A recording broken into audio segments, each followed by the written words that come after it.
এখন পর্যন্ত আমরা বিশ্ববিদ্যালয়ের প্রশাসনকে বিভিন্ন অভিযোগ দিয়েছি। বিশ্ববিদ্যালয়ের প্রশাসন এখন পর্যন্ত কোনো কার্যকর উদ্যোগ গ্রহণ করেনি। আপনারা জানেন আমাদের যারা নারী প্রার্থী আছে তাদের বিরুদ্ধে ক্রমাগত সাইবার বুলিং হচ্ছে। সাবিকুন নাহার তামান্নার ছবি বিকৃত করা হয়েছিল, আমরা লিখিত অভিযোগ দিয়েছি, কিন্তু এখন পর্যন্ত বিশ্ববিদ্যালয়ের প্রশাসন কোনো ধরনের কার্যকর উদ্যোগ গ্রহণ করেনি। এবং আমাদের অন্যান্য যে নারী প্রার্থীরা আছে তাদের বিরুদ্ধে ক্রমাগত স্ল্যাট শেমিং এবং সাইবার বুলিং হচ্ছে। আমরা বিশ্ববিদ্যালয় প্রশাসনকে অনুরোধ করব, যারা এই ধরনের হ্যারাসমেন্টের সাথে জড়িত আছে তারা কালপ্রিট, তাদের বিরুদ্ধে আমাদের জিরো টলারেন্স দিয়ে আমরা ঘোষণা করেছি, তাদের বিরুদ্ধে দৃষ্টান্তমূলক বিচারের আওতায় তাদেরকে নিয়ে আসতে হবে। তো আমরা অনুরোধ করব আমাদের এখানে যারা আমরা প্রার্থীরা আছি, সকল ছাত্র সংগঠন এবং ইন্ডিপেন্ডেন্ট যারা প্রার্থীরা আছে, আমি সবাইকে অনুরোধ করব এই ডাকসু নির্বাচনে আমাদের সবাইকে দায়িত্বশীল আচরণ করা দরকার এবং এর মাধ্যমে আমাদের সারা বাংলাদেশকে একটা চমৎকার বার্তা দেওয়া দরকার। জুলাই বিপ্লবে যেভাবে আমরা ঐক্যবদ্ধভাবে ফেসিবাদের বিরুদ্ধে আন্দোলন করে খুনি হাসিনাকে হটিয়েছি, বিপ্লব পরবর্তী শহীদদের আকাঙ্ক্ষার আলোকে বাংলাদেশ সবার ঢাকা বিশ্ববিদ্যালয় বিনির্মাণ করার জন্য এই নির্বাচনে আমাদের সবাইকে দায়িত্বশীল আচরণ করতে হবে।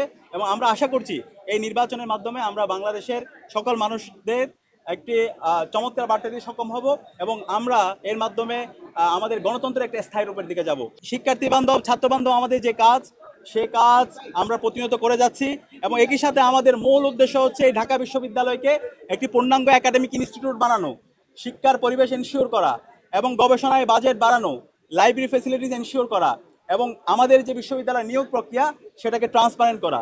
এখানে নিয়োগ হবে বিশ্ববিদ্যালয়ে মেরিটোক্রেসির ভিত্তিতে, কোনো দলীয় বিবেচনায় অথবা দলীয় পরিচয়ের মাধ্যমে এখানে নিয়োগ হবে না, সেটা আমরা ইনশিওর করব। এবং আমাদের যে একাডেমিক মেইল আছে সে একাডেমিক মেইলকে আমরা একটা রিসোর্স হিসাবে আমরা ইউজ করব। একাডেমিক মেইলের মাধ্যমে একজন শিক্ষার্থী হলে বসে তার ভর্তির কাজ করতে পারবে, তার পেমেন্টের কাজ করতে পারবে, দেশীয় এবং আন্তর্জাতিক যে জার্নালগুলো আছে সেই জার্নালের অ্যাক্সেস পাবে। তো সেই ধরনের একটা একাডেমিক ইনস্টিটিউট বিনির্মাণ না হওয়ার আগ পর্যন্ত এবং নিরাপদ ক্যাম্পাস বিনির্মাণ না হওয়ার আগ পর্যন্ত আমরা থামবো না। এবং আমরা ঐক্যবদ্ধ শিক্ষার্থী জোটের যে স্লোগান, সেই স্লোগান হলো স্বপ্নের ক্যাম্পাস গড়ার পথযাত্রী, আমরা থামবো না। একজন বিশ্ববিদ্যালয়ে প্রথম বর্ষের শিক্ষার্থী যে স্বপ্ন নিয়ে বিশ্ববিদ্যালয়ে আসে, সেই ধরনের একটি স্বপ্নের ক্যাম্পাস বিনির্মাণ না হওয়ার পর্যন্ত আমরা আমাদের লড়াই চালিয়ে যাব। আমাদের বোনদের স্বাস্থ্য সুরক্ষার জন্য পর্যাপ্ত হাইজিন কিটের ব্যবস্থা আমরা বিশ্ববিদ্যালয় প্রশাসন করতে বাধ্য করব।